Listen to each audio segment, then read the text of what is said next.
영도교회 말씀 가지고 지난주에 이어서 믿음을 굳게 세울 때 변화하고 성장합니다. 두 번째 시간 지난주에 말씀드린 대로 가지려고 합니다. 오늘은 설 명절 연휴에 맞는 주일입니다. 뉴스를 보니까 이미 지난 금요일부터 기성 행렬이 시작되었다라고 하더라고요. 우리 성도님들 중에는 올해는 그렇게 많이 설 명절에 이동하시는 분들은 없는 것 같은데 어쨌든 오늘은 교회에서 점심이 따로 없습니다. 혹시라도 내가 교회에서 꼭 교회 점심을 먹어야 되겠다 하시는 분들은 제가 라면 드릴 수 있습니다. 사발면에 드시면 되고요. 그러지 않으면 예배 마치고 바로 집에 돌아가셔서 또 가정에 오신 우리 또 가족들과 또 우리 친지들과 함께 행복한 설 명절 보내실 수 있기를 바라고요. 우리는 올해 계속 여러분들에게 말씀을 드리고 또 상기시켜 드립니다. 그리스도를 아는 지식에서 자라가라 라는 말씀을 통해서 그것을 교회의 표어로 삼고 신년 주일, 또 제가 금식을 마치고 돌아온 1월 마지막 주일, 지난 주일까지 계속 이 골로새서 2장 6절과 7절의 말씀을 여러분과 이렇게 조금씩 나누어서 살펴보면서 어떻게 우리가 영적으로 자라고 또 변화하며 성숙해 갈 수 있을지를 좀 계속 나누고 있는데요. 지난 주일에는 우리가 이제 7절에 믿음에 굳게 서서라는 이 구절을 가지고 믿음에 굳게 서는 방법을 제가 두 가지로 말씀을 드렸어요. 기억하십니까? 네, 그래서 제가 설교하는 거죠. 네, 먼저는 뭐였습니까? 두 가지 말씀드렸는데 하나는 우리의 믿음의 대상이 누구인지가 그죠? 맞습니다, 권사님. 분명히 할 때 우리의 믿음은 흔들리지 않는다. 우리의 목표가 분명하면 한눈 팔지 않잖아요, 그죠? 목적지를 향해 나아가게 되는 것처럼 우리의 믿음의 대상이 분명해지면 우리의 믿음은 흔들리지 않는다. 그래서 제가 히브리서 12장 2절 믿음의 주요 온전케 하시는 이 예수를 바라보자 라는 말씀을 통해서 우리의 믿음의 대상이 되시고 또 우리의 믿음을 완전하게 온전하게 인도해 가시는 예수 그리스도를 우리가 바라보자 이렇게 나누었어요. 그래서 근데 이제 그렇게 우리가 예수님을 믿기 시작했죠. 믿음을 가지고. 근데 그것이 우리가 믿은 것이 아니라, 우리가 먼저 믿은 것이 아니라 하나님이 우리에게 믿음의 원천 되시는 예수님 믿는 믿음을 무엇으로 주셨다? 선물로 주셨다. 그래서 믿음도 하나님의 선물이다. 그래서 우리가 믿음을 구해야 된다. 그러니까 내가 믿은 것 같지만 우리가 생각하는 신념과 믿음은 다르다고 그랬어요. 그죠? 믿음은 대상이 분명히 있는데 우리의 힘으로는 주님을 믿는 게 쉬워요, 어려워요? 그죠? 어렵습니다. 그죠? 우리가 벌써 수십 년 신앙생활하면서 뼈저리게 느끼는 건 아닙니까? 내 힘으로 안 되는구나. 주님이 믿어지게 하시고 또 믿게 하실 때 우리가 믿는 역사가 일어나게 되는 거잖아요. 그래서 우리가 이렇게 하나님을 믿기 시작하기 전엔 우리가 알지 못하지만 우리에 대한 하나님의 뭐가 있었다? 하나님의 택하심이 있었다. 그래서 태초부터 시작된 하나님의 사랑은 우리의 만남을 통해 이렇게 열매를 맺는다. 우리가 찬양한 거잖아요. 우리가 하나님을 선택한 것 같아요. 내가 믿기로 하나님 선택한 것 같지만 하나님이 창세전에 우리를 먼저 택하셔서 우리로 믿게 하시고 또 그 믿음의 열매를 맺어가도록 우리의 삶을 도우셨다라는 이야기를 제가 지난주에 드렸어요. 고로 정리한다면 우리의 믿음의 대상은 누구다? 사람이다? 내 옆에 있는 부모님이다? 아닙니다. 예수님이다. 아멘이십니까? 그 믿음의 대상인 예수님이 누구인지를 우리가 알아야 되는데, 분명히 알아야 되는데 그 예수님을 아는 방법이 뭐다? 말씀이신 예수님이시니까 말씀을 통해서 우리가 분명히 알 수 있다. 그래서 우리가 예수님을 믿는 믿음의 근거는 다른 데 있지 않고 어디에 있다? 말씀에 있다라는 말씀을 계속 드렸습니다. 왜 그러냐면 요한복음 1장에서 우리가 본 것처럼 예수님은 태초부터 계셨던 말씀이시니까. 그죠? 우리가 말씀을 떠나서 예수님을 안다라고 하는 건 불가능한 이야기겠죠. 그래서 우리가 올해 이 영적인 변화와 성숙에 대한 이 말씀을 나누면서 가장 많이 언급된 이야기가 뭔지 혹시 여러분 아시나요? 제가 몇 주간 이렇게 설교를 드리면서 제가 기승전 맨날 뭘 이야기했을까요? 말씀입니다. 말씀, 그죠? 하나님의 말씀. 성경은 단순히 여러분 기독교 경전이자 세계적인 베스트셀러다 이걸 넘어서서 여러분 성경에는 뭐가 담겨 있죠? 세상은 알지 못하는 하나님의 비밀이 담겨 있죠. 그죠? 창조주 하나님께서 세상을 향한 또 자신의 형상을 따라 만든 인간을 향한 하나님의 마음, 하나님의 뜻을 드러내 보여주신 책이 성경이기 때문에. 그죠? 그래서 이 말씀 없이 우리가 하나님을 안다라는 건 어불성설입니다. 어불성설. 말이 안 되는 거예요. 성경 없이 하나님을 안다? 그건 대단한 착각에 빠진 겁니다. 그런 분의 하나님이 역사하신들 하나님을 알 리가 없다고 그랬습니다. 우리가 하나님이 하신 일을 알려면 어떻게 해요? 우리가 말씀을 알아야 된다.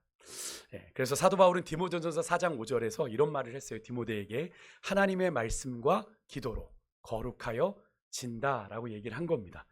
여기 여러분 거룩해진다라는 게 무슨 뜻인 것 같으세요? 거룩해진다라는 건 주님을 닮아간다라는 뜻입니다. 우리가 변화와 성숙의 궁극적인 목표가 뭐라고 그랬어요? 예수 그리스도를 닮는 것이라고 그랬잖아요. 그죠? 왜냐하면 여러분 레위기 11장 45절에 보면 이 말씀이 이제 신약에도 인용이 되지만 하나님께서 이스라엘에게 이런 말씀을 하셨어요. 당신의 택한 백성 이스라엘에게 이렇게 말씀하셨는데 함께 읽어보겠습니다. 같이 읽습니다. 시작. 나는 너희의 하나님이 되려고 너희를 애굽 땅에서 인도하여 낸 여호와라. 내가 거룩하니 너희도 거룩할지어다. 아멘. 이렇게 말씀하신 겁니다.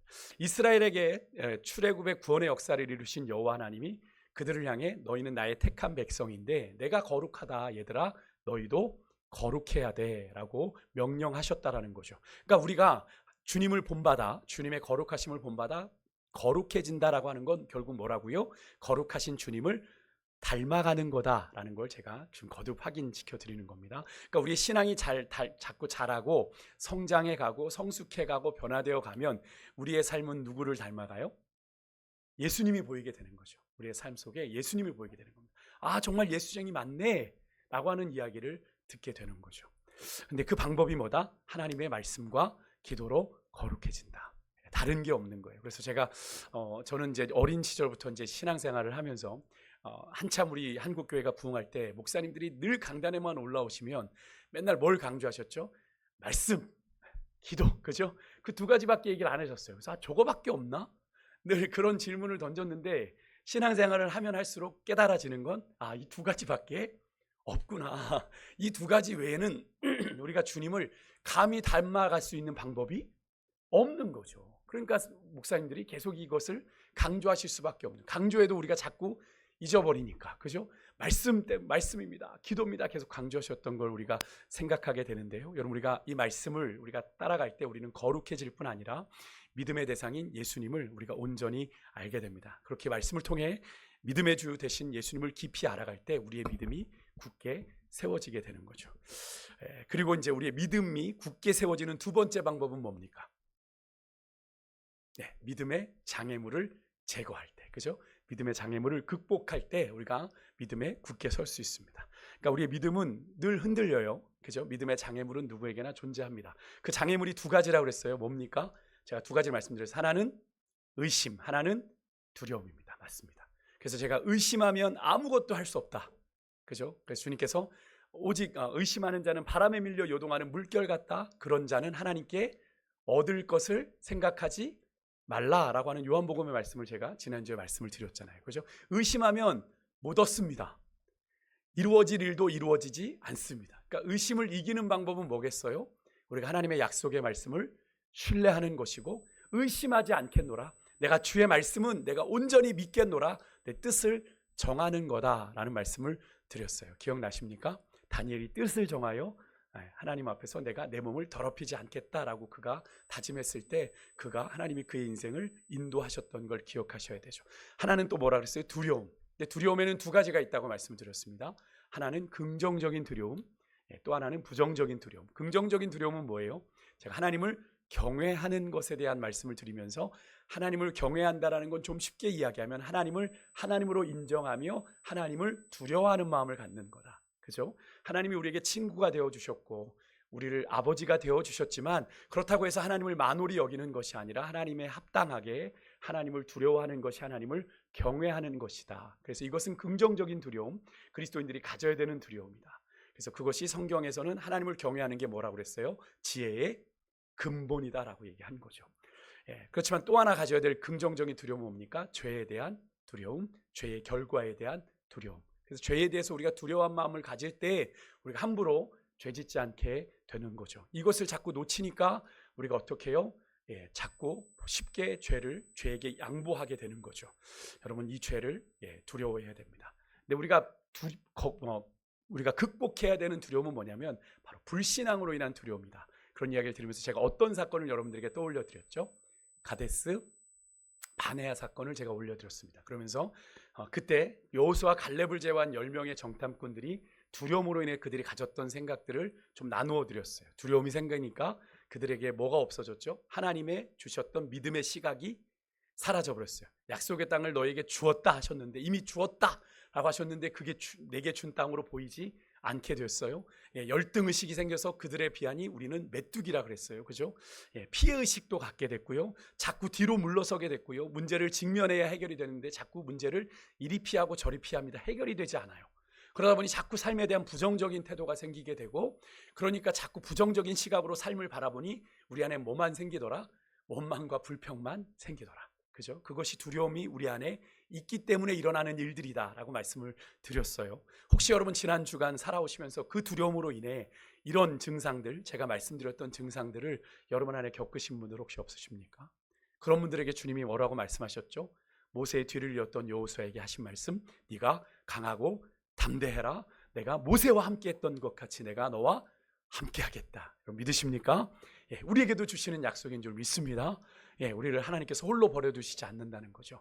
믿을 때 하나님 우리와 동행하시며 우리와 함께 해주신다. 그래서 강하고 담대해라. 그래서 우리가 두려움을 만날 때는 두려움을 극복하는 길은 두려움을 피하는 게 능사가 아니라 두려움을 직면하고 누구를 의지하여 나아가야 돼요? 하나님을 의지하여 나아갈 때 그 두려움이 극복되는 줄 믿습니다. 다윗이 그랬잖아요. 수없는 이스라엘의 군사들이 그 골리앗의 기세 앞에 눌려 찍소리 못하고 있을 때 그 소년 다윗이 얼굴이 붉은 그 붉은 얼굴 띠는 그 다윗이, 소년 다윗이 내가 만군의 여호와 하나님을 의지하여 내가 너에게 나아가노라 고백했을 때 그의 두려움이 사라지고 골리앗을 무너뜨리는 역사 일어나게 됐죠. 여러분 정말 우리가 그렇게 도전하는 한 주로 지난 한 주를 사셨어요?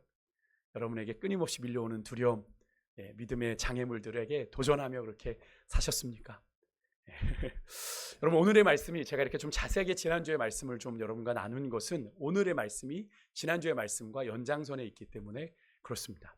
그래서 좀 정리를 해드렸는데, 여러분 지난 한 주간 여러분과 나누었던 이 두 가지, 여러분의 믿음이 굳게 세워지는 이 두 가지, 또 여러분의 믿음의 장애물이라는 이 두 가지를 얼마나 여러분 안에 되새기며 여러분 사셨습니까? 얼마나 되새기며.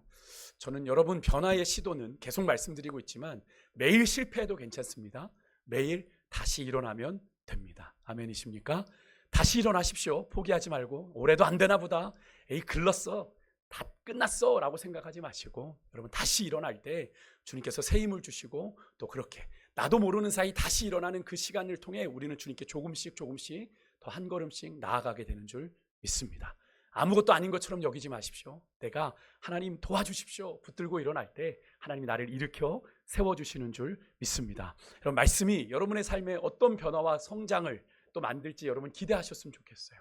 내 안에 착한 일을 시작하신 이가, 그 착한 일이 뭐예요? 나를 구원하신, 그죠? 구원하신 그 일을 시작하신 이가 그 구원을 이루시는, 온전히 이루시는 그날까지 우리와 함께 계심을 나는 믿는다. 사도 바울이 고백하지 않았습니까? 여러분 우리 안에 새 일을 행하시는 분은 내가 아니라, 내 의지가 아니라, 내 다짐이 아니라 하나님이신 줄 믿습니다. 오늘 우리가 또 한 번의 새해를, 우리 민족은 맞잖아요. 뭐 동양에 있는 중국도 뭐 좀 그런지 모르겠습니다만 우리 민족의 고유의 설 명절 구정을 통해 우리는 양력 새해도 보내고 구정 새해도 보내게 되죠. 두 번의 찬스를 갖게 됩니다. 두 번의 기회를 갖게 되는데, 오늘 이 시간 다시 한번 또 한 번의 새해를 허락하신 주님 앞에서 새로운 믿음의 다짐과 결심을 정리하여 드리는 오늘 이 시간이 되시기를 주의 이름으로 축복합니다. 오늘 우리가 나눌 말씀은 우리가 믿음에 굳게 서기 위해서 앞에 두 가지의 방법을 나눠, 오늘 세 번째 방법인데 이 세 가지 방법은 좀 실제적인 방법입니다. 그리고 주님께서 우리를 믿음에 굳게 세우시기 위해서 우리에게 준비해 주신 것들인데요, 우리가 반응을 해야 되는 5가지인데 짧게 넘어가니까 너무 염려하지 마십시오. 밥 못 먹게 하는 거 아니야? 생각하지 마시고, 첫 번째는 이겁니다. 하나님의 말씀을 의지할 때 우리의 믿음은 굳세집니다. 굳건해집니다. 계속 제가 기승전 뭐예요? 말씀입니다. 그러니까 여러분의 신앙을 말씀 떠나서 생각하시면 안 돼요. 말씀의 기쁨을 회복하는 올 한 해가 되실 수 있기를 주의 이름으로 축복합니다. 내가 내 눈이 머는 그날까지 내가 성경을 절대로 내 눈에서 띄지 않겠다. 물론 눈에 노안이 오게 되면 성경을 읽는 분량이 줄어들겠죠. 하지만 내가 한 절을 읽더라도, 내가 한 장을 읽더라도 내가 매일 주님의 말씀과 거하겠다, 동행하겠다 말씀 먹으시면 하나님이 그 여러분의 인생 가운데 그 말씀의 능력을 충만하게 경험하게 하실 거예요. 믿으십니까? 말씀이 우리의 삶을 다스리게 하십시오. 그래서 여러분 성경으로 이렇게 분명히 말합니다. 믿음은 뭐에서 나요? 로마서 10장 17절에 들음에서 나고 들음은 하나님의 말씀으로 말미암는다. 한마디로 말하면 믿음은 말씀을 들을 때 그저 말씀을 읽을 때, 말씀이 우리 안에 소화되어지고 우리 안에 깨달아질 때 믿음이 우리 안에 생긴다는 거죠. 그뿐만이 아니라 여러분, 성도들을 믿음 안에 든든히 세우는 것도 하나님의 말씀이 하시는 일이에요. 사도행전 20장 32절 우리 같이 한번 좀 읽어보겠습니다. 같이 읽습니다. 시작. 지금 내가 너희를 주와 및 그 은혜의 말씀께 부탁하노니 그 말씀이 너희를 능히 든든히 세우사 거룩해 하심을 입은 모든 자 가운데 기업이 있게 하시리라. 아멘. 사도행전 20장은 사도 바울이 이제 결박과 환란이 나를 기다린다라고 하는 예루살렘으로 떠나기 직전에 그가 3년 동안 동고동락했던 에베소 교회 성도들과 대화를, 마지막 작별 인사를 나누는 장면이 담겨 있거든요. 근데 거기서 이 말씀은 바로 에베소 교회 성도들에게 이렇게 당부를 한 겁니다. 3년 동안 정말 공들여 에베소 교회 성도들을 잘 세웠거든요. 두고 가기가 너무나 아쉬운 거죠. 그러면서 그 믿음을, 그들에게 은혜의 말씀을 부탁해요. 그 성도들을 누구에게 부탁하냐면 주님과 그 은혜의 말씀에 내가 부탁했다. 근데 그 믿음은 이런 믿음으로 부탁한 거예요. 은혜의 말씀이 능히 두고 가는 너희들을 든든히 세워갈 것을 난 믿는다. 내가 비록 너희들에게 말씀을 뿌렸고 또 말씀을 양육하게 했지만 너희들을 자라게 하시는 분은 누구시니까? 하나님이시니까 주의 말씀이 너희들을 능히 든든히 세워갈 줄 난 믿어 라고 당부를 한 겁니다. 여러분, 은혜의 말씀이, 여러분, 이 말씀이 우리에게도 동일하게 적용되는 줄 믿습니다. 우리가 은혜의 말씀을 붙잡을 때 그 말씀이 우리를 능히 든든하게 세웁니다. 또 하나님의 말씀은 능력의 말씀이죠. 어떤 능력의 말씀입니까? 하나님은 지금도 말씀으로 온 천지 만물을 붙잡고 계십니다. 이 세상이 그냥 흘러가는 것 같지만 여러분, 우리는 창조의 시각을 열으셔야 돼요. 하나님 나라의 시선으로 세상을 바라보셔야 됩니다. 세상은 우연히 생긴 게 아니라, 빅뱅을 통해서 우연히 생겨난 게 아니라 하나님의 창조의 섭리 속에 지금도 운영되어지고 있다는 사실을 여러분 늘 염두에 두고 사셔야 됩니다. 히브리서 1장 3절 같이 읽어볼게요. 같이 읽습니다. 시작. 이는 하나님의 영광의 광채시요 그 본체의 형상이시라. 그의 능력의 말씀으로 만물을 붙드시며 죄를 정결케 하는 일을 하시고 높은 곳에 계신 위엄의 우편에 앉으셨느니라. 아멘. 이 히브리서의 말씀은 주로 대제사장 되신 예수 그리스도에 대한 말씀이죠. 그러니까 이 말씀의 포인트는 예수 그리스도예요. 그러니까 여기 그의 능력의 말씀으로 만물을 붙드신다라고 할 때 여기 그는 누굽니까? 예수님이죠. 우리의 믿음의 대상이 되신 예수님입니다. 그러니까 예수님께서 온 천지 만물을 창조하실 때 무엇으로 함께 계셨다? 아버지와 말씀으로 함께 계셨다라고 요한 사도는 이야기하죠. 그 창조하신, 온 세상을 그렇게 창조하신 창조주 하나님께서 능력의 말씀으로 지금도 만물을 붙들고 계신다. 그러니까 여러분, 이 예수님은 말씀으로 온 천지 만물을 창조하셨을 뿐 아니라 그 능력의 말씀으로 지금도 만물을 붙잡고 계신다. 그러니까 하나님의 시간은 지금도 흘러가고 있다라고 하는 걸 우리는 기억해야 됩니다. 그런데 여러분, 이 만물을 이렇게 붙들고 계시는 주님이 하물며 우리 인생을 덩그러니 그냥 버려 놓으시겠어요?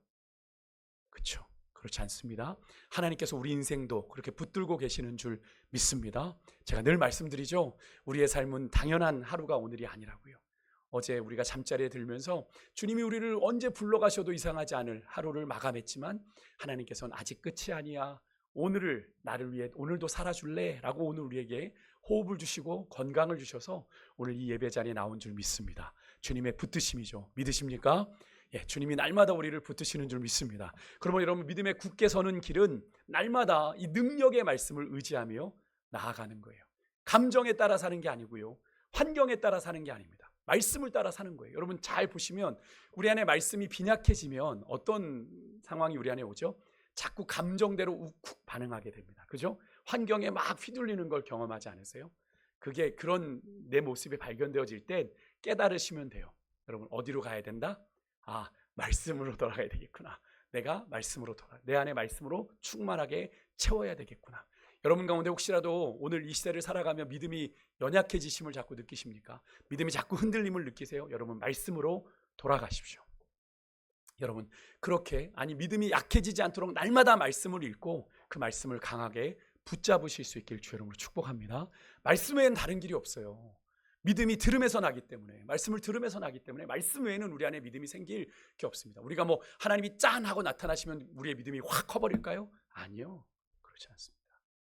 여러분 말씀은요 또 한 가지 에베소서 6장 17절에 보면 성령의 검입니다. 우리가 전신갑주 가운데 유일하게 공격 무기가 뭐죠?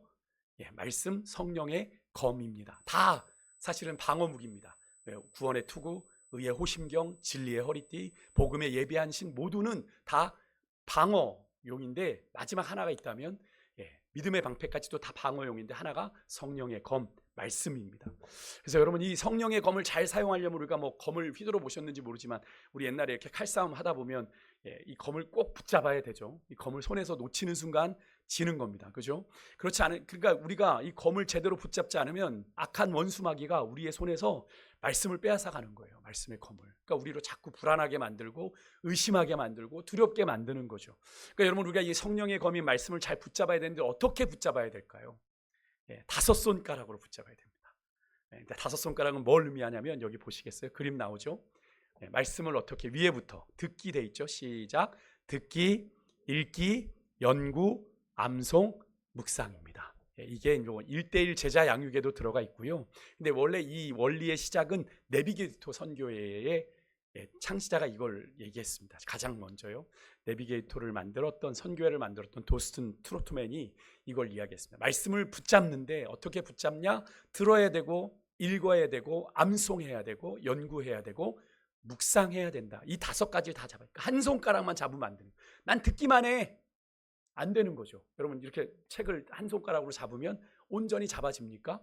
안 되잖아요. 그죠? 읽기도 하고 듣기도 하고 암송도 하고 그래서 저희가 주보에 암송 구절도 적어 드리는 거잖아요. 그리고 묵상도 하고 또 배우기도 해야 되는 거죠.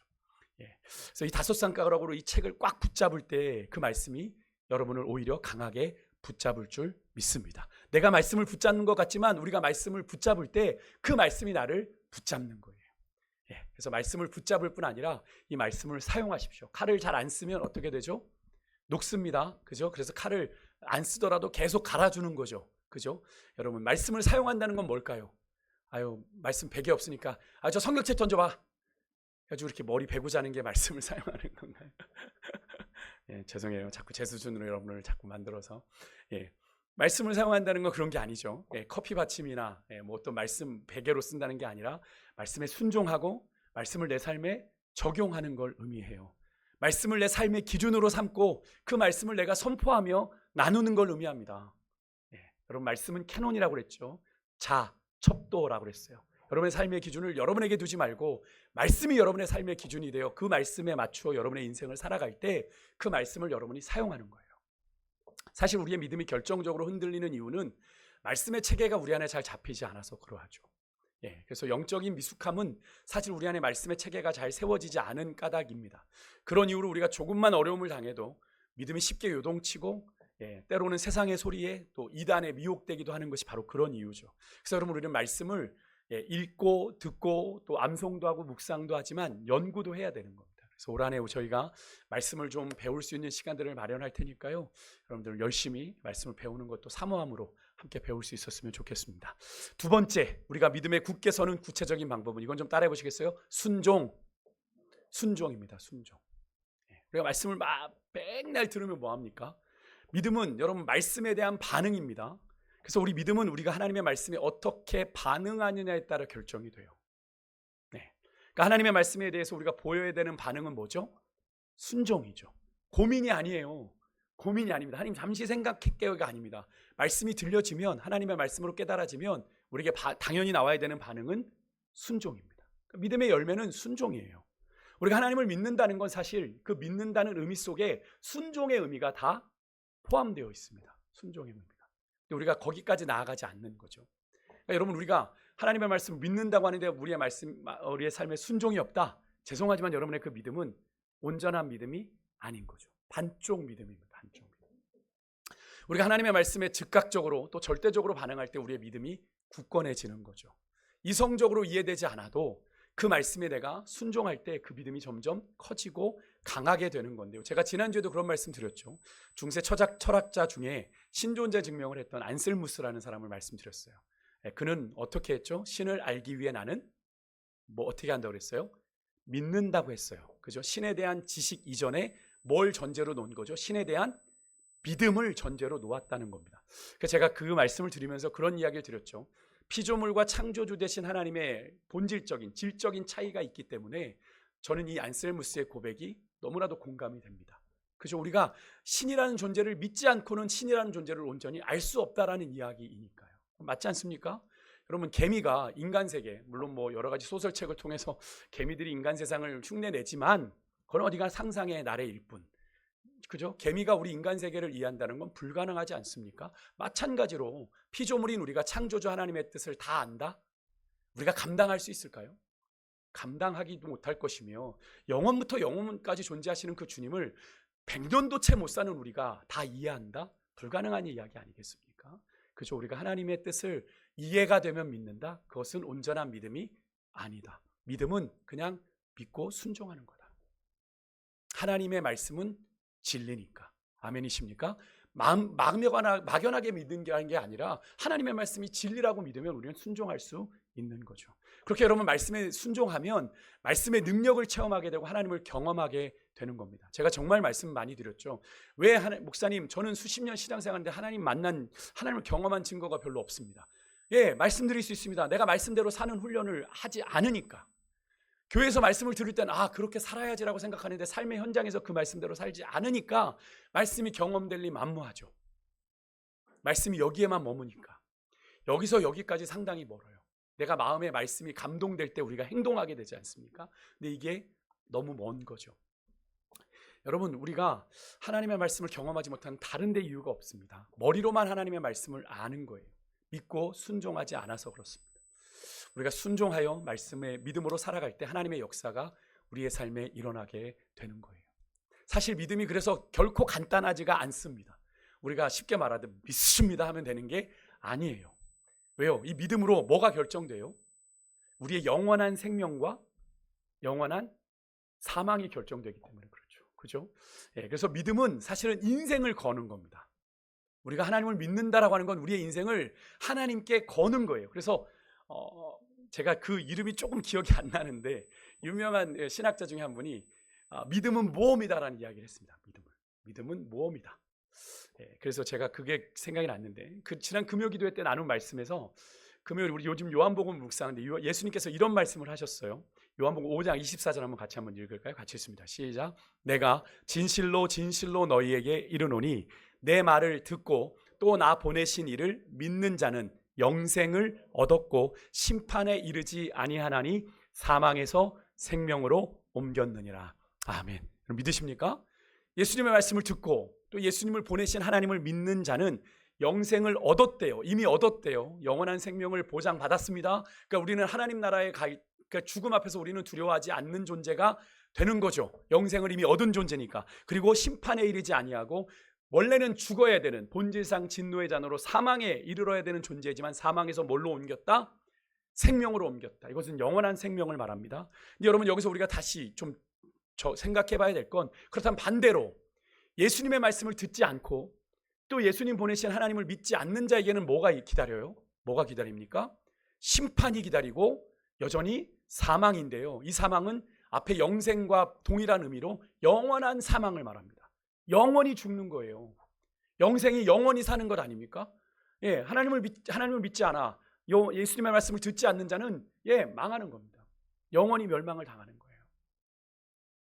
그러니까 여러분, 믿음이 단순하겠습니까? 그냥 믿습니다 하면 영생을 얻는 거예요. 그게 아닌 거죠. 그러니까 믿음은요, 위대한 선택이고 위대한 결단이고 그리고 헌신입니다.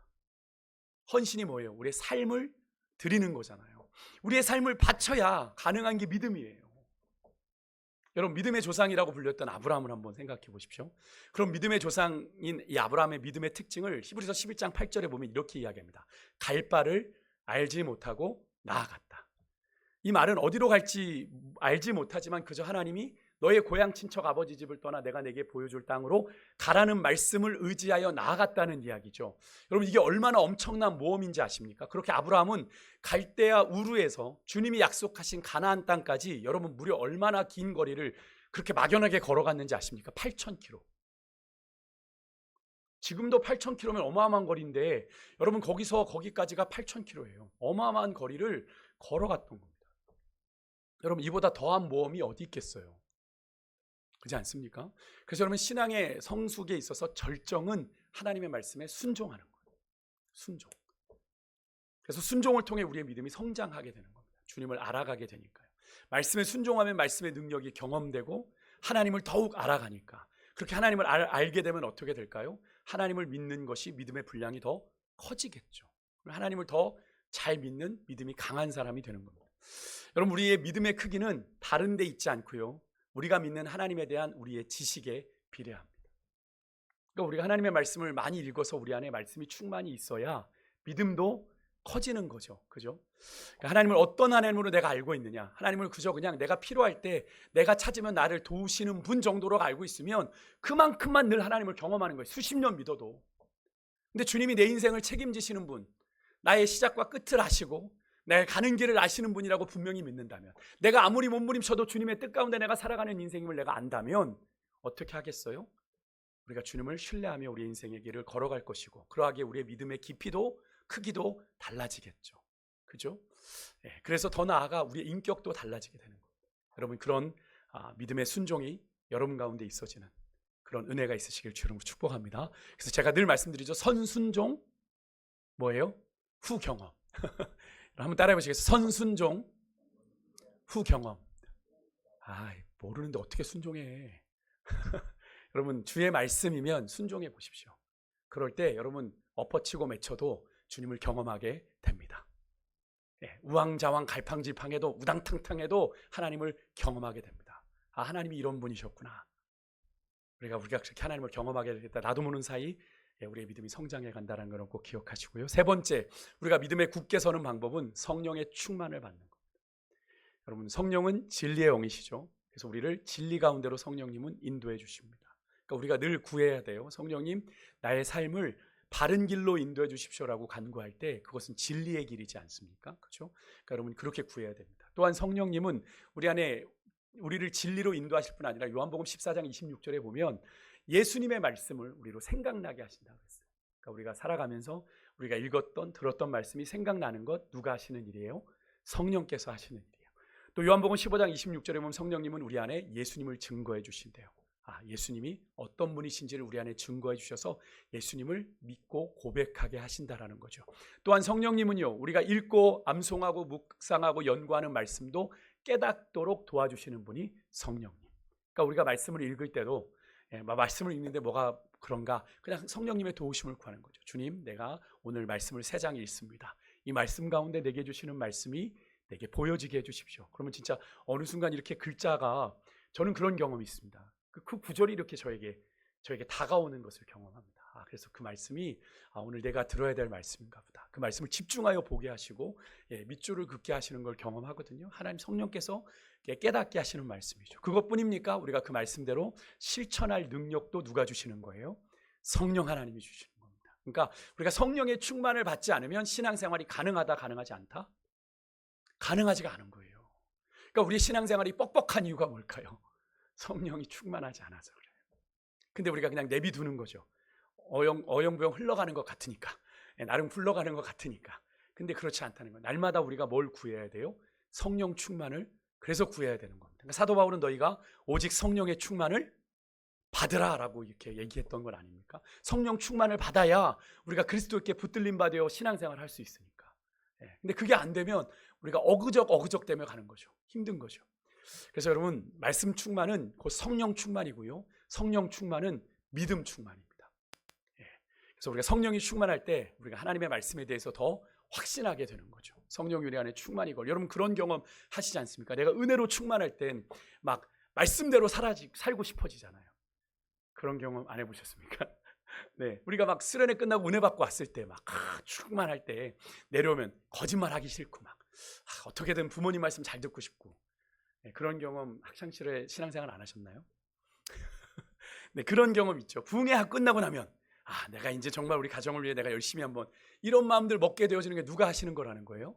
성령께서 하시는 일이라는 거죠. 성령께서. 그러니까 성령이 우리 안에 충만히 거하시면 하나님의 말씀이 더 확신되어지니까 그 말씀대로 자꾸 살고 싶어지게 되는 거거든요. 그러면 여러분 성령 충만을 늘 사모하고 간구하실 수 있기를 주님으로 축복합니다. 성령 충만을 믿음으로 받으시고 성령으로 늘 동행하실 수 있기를 주의 이름으로 축복합니다.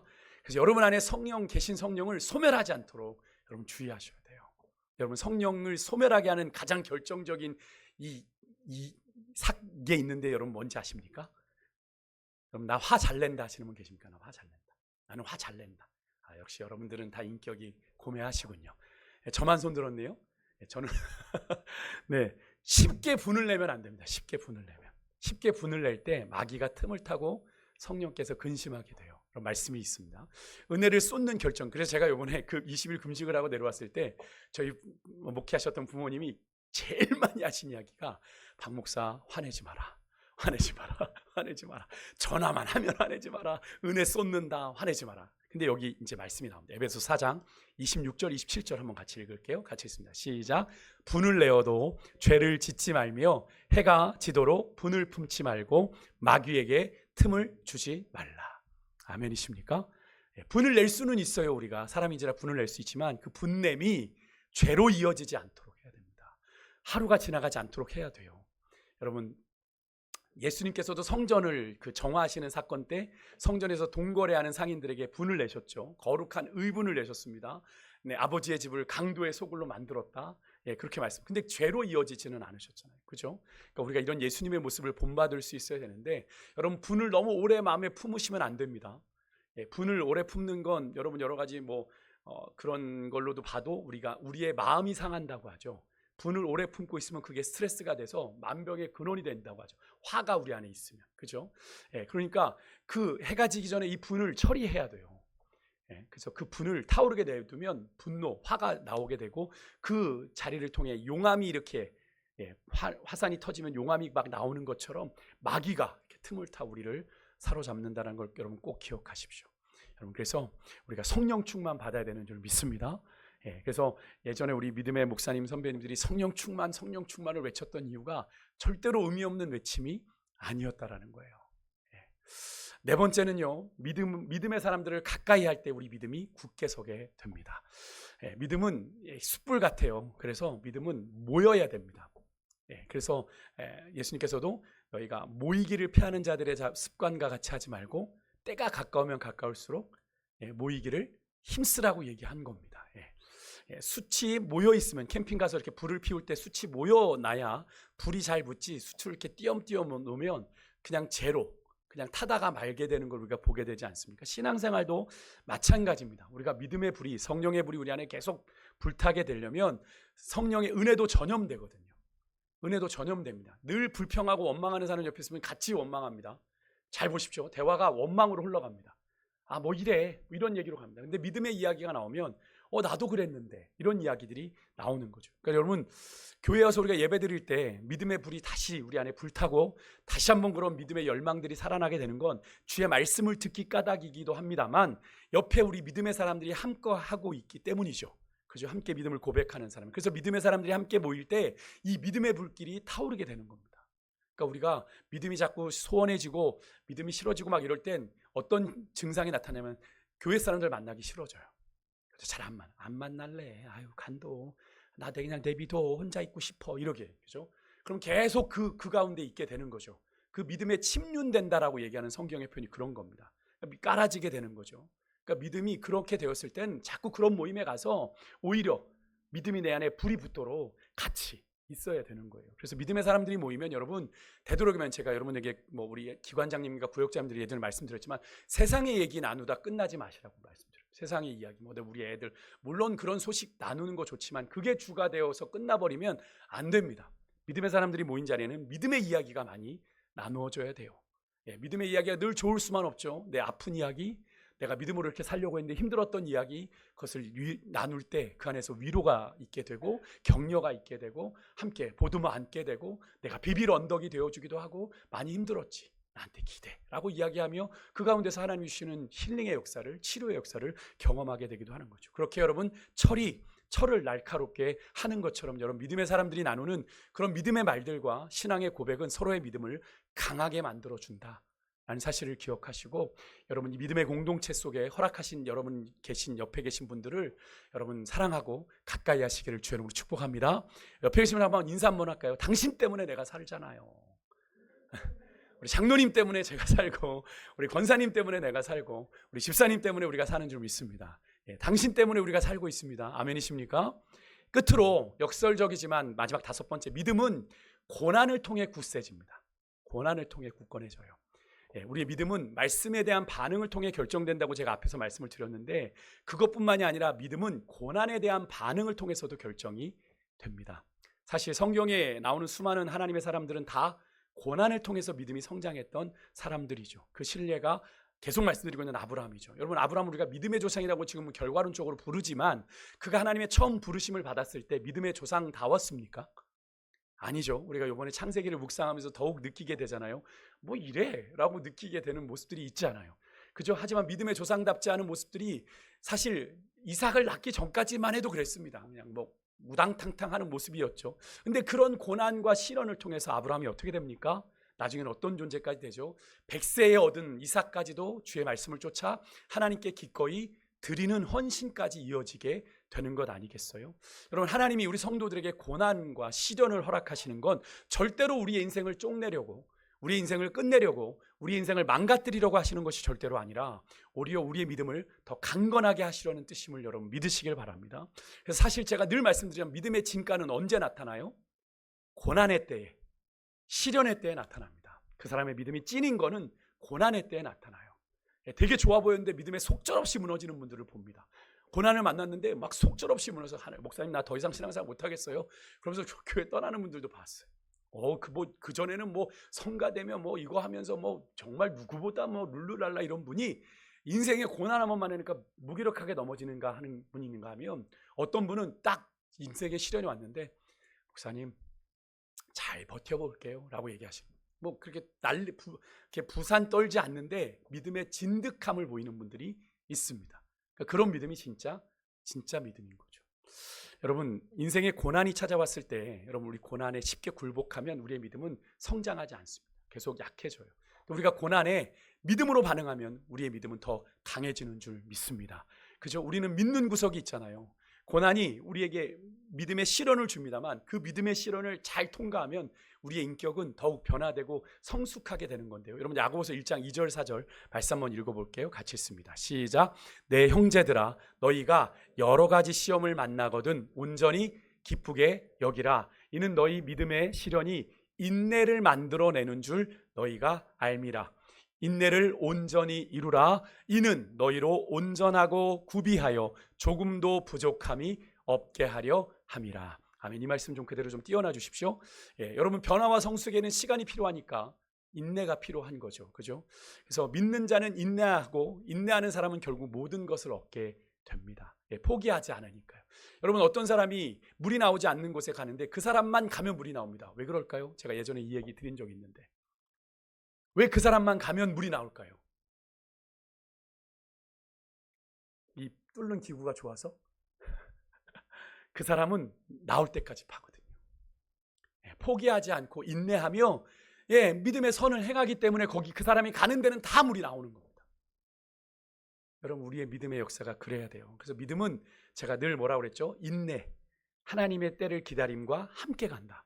믿음은 늘 인내와 함께 간다. 그러니까 믿음은 믿음의 척도, 이 사람이 믿음이 있다는 사람은 잘 참아내는 사람이 믿음이 좋은 사람입니다.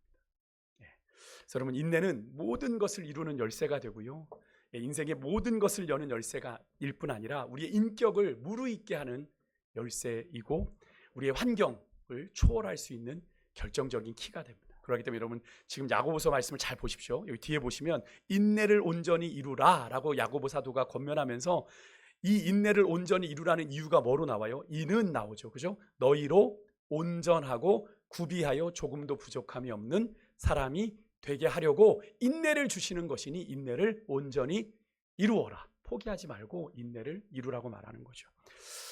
여러분, 나무는 거센 폭풍으로 인해서 더욱 깊이 뿌리를 내리게 된다고 이야기하죠.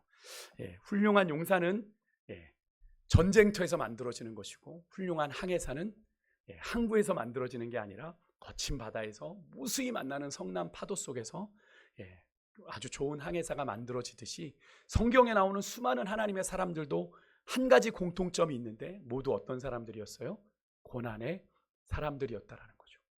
제가 예전에도 말씀드리지 않았습니까? 성경에 어느 한 사람도 한평생 고난 없이 시련 없이 형통한 인생을 산 사람이 있으면 저한테 좀 알려달라고. 내가 읽은 성경에는 없더라고. 제가 말씀을 드렸는데 여러분이 읽은 성경은 혹시 있으신가요? 없습니다. 없어요. 성경의 모든 인물들은 고난의 사람들이었다. 근데 그들은 고난을 통과했고요. 그 고난을 통해 이 고난이 무익한 줄 알았는데 고난을 통해 성장했고요. 그 고난을 통해 성숙해 갔고요. 그 고난을 통해 나도 모르는 사이 더 강해졌고요. 그들의 결국에는 그렇게 강해지고 나니 별로 어지간한 고난은 두려워하지 않았고요. 오히려 고난이 오는 걸 기뻐했습니다. 아, 이 고난을 통해 또 내가 성장하는구나. 또 내가 성숙해 가는구나. 오히려 고난을 기뻐하고 그 고난을 동력 삼아 내가 그 사람이 전진하고 비상했던 걸 우리가 기억하죠. 그래서 여러분 시편 119편 71절에 보면 시편 기자는 이런 고백을 한 겁니다. 고난 당한 것이 내게 유익이라. 그럼 이런 고백을 세상에 누가 해요? 고난 당하는 내 인생은 저주받은 인생이야, 망한 인생이야, 끝났어라고 얘기하는 게 세상의 기준이지 않습니까? 여러분 이 고백은 누가 할 수 있는 거예요? 이 고백을 이렇게 얘기합니다. 시편 기자는 그로 인해서 내가 주의 말씀을 더 잘 배우게 되었다. 내가 더 잘 알게 되었다. 하나님의 말씀의 깊이를 더 깨닫게 되었다. 고난의 시간을 통해 아, 하나님의 말씀이 이런 의미였구나. 여러분 이 고난이 유익이라는 고백 아무나 할 수 있는 고백 아니죠. 어떤 사람만이 할 수 있어요? 우리의 인생을 책임져 주시는 분이 내 인생에는 있다라고 믿는 사람만이 이 고백을 할 수 있는데 여러분 이 고백 하실 수 있죠? 아멘이십니까? 여러분 우리의 인생은 우리가 만드는 거 아니잖아요. 우리의 인생은 누구의 손에 있습니까? 우리의 인생을 예수 그리스도의 십자가 피값으로 사신 주님의 손에 있는 줄 믿습니다. 그래서 주님이 우리의 인생을 아신다고 그랬잖아요. 나의 가는 길을 욥이 그래서 뭐라고 그랬어요? 주님이 아십니다 고백한 거예요. 나는 한 치 앞도 내다보질 못하는데 우리 주님은 아십니다. 주님 나를 단련해 주십시오. 내가 어찌 됩니까? 정금같이 순금같이 나올 겁니다. 여러분 이 고백이 그래서 우리가 그런 고백을 하는 거죠. 제가 정말 사랑하는 고백이에요. 하나님을 사랑하는 자, 그 뜻대로 부르심을 입은 자들에게는 모든 것이 뭐예요? 합력하여 뭘 이루어요? 선을 이루어요. 그래서 우리가 주님을 뭐라고 고백하는 거예요? 선하신 주님. 믿으십니까? 오늘 이 고백이 여러분과 저의 고백이길 간절히 소망합니다. 여러분, 여러분의 인생을 책임져 인도하시고 도우시는 분이 있다는 사실 여러분 믿으세요? 자신 없으세요? 여러분의 인생을 책임져야 될 것 같으세요? 아니에요. 우리는 우리 인생을 책임질 능력이 하나도 없어요. 1억 천금을 가진들 내 인생을 내 마음대로 할 수 있을 것 같습니까? 그러고 났더니 암에 걸렸네? 그럼 뭐예요? 아니잖아요. 우리의 인생은 그런 인생이에요. 우리의 인생은 주의 손에 있습니다. 아멘이십니까? 이게 흔들리지 말아요. 우리의 믿음이 흔들리지 않는 거예요. 여러분 이 믿음이 없는데 어떻게 우리가 믿음을 이야기할 수 있겠어요? 믿음의 대상이 하나님이라면서요. 믿음의 대상이 주님이시라면서요. 근데 이 주님에 대한 믿음 없이 어떻게 뭐가 시작이 되겠습니까, 여러분? 여러분 변화의 시작은 이 믿음에서 시작합니다. 내 인생을 책임져 주시는 분이 있다. 더 간단하게 말하면 여호와가 나의 목자가 되심을 나는 믿습니다. 여러분 시편 23편에 푸른 초장 맑은 물가만 나오지 않아요. 사망의 음침한 골짜기도 나와요. 그렇지만 내가 두려워하지 않을 것은 주께서 나와 함께 하심이라. 믿으십니까? 이 고백이 여러분과 저의 고백이길 소망해요.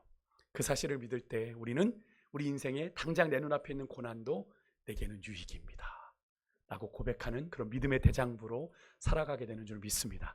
여러분 말씀 마칠게요. 오늘 우리가 믿음을 굳게 세우는 5가지 실행을 방법을 좀 나눠봤는데 첫 번째 뭐였습니까? 하나님의 말씀을 의지할 때, 두 번째는 순종을 통해, 세 번째는 성령 충만을 받을 때, 네 번째는 우리가 믿음의 사람들과 함께 할 때, 다섯 번째는 역설적이지만 고난을 통해 우리의 믿음이 더 찐 믿음이 된다라는 말씀을 드렸습니다. 이번 한 주간도 이 5가지 여러분 기억하시고 믿음으로 여러분의 믿음의 항해를 떠나실 때 어떤 상황 속에 놓이게 될런지 모르지만 이 5가지를 기억하시고 내가 믿음으로 반응하여 그 믿음의 항해, 비록 풍랑도 만나고 풍랑이는 어려운 상황도 놓이게 되겠지만 우리를 소망의 항구로 인도하실 그 주님의 역사를 바라보며 걸어가는 여러분과 저의 삶이 되실 수 있기를 주님을 축복합니다. 우리 같이 찬양할 때요, 우리 아까 선한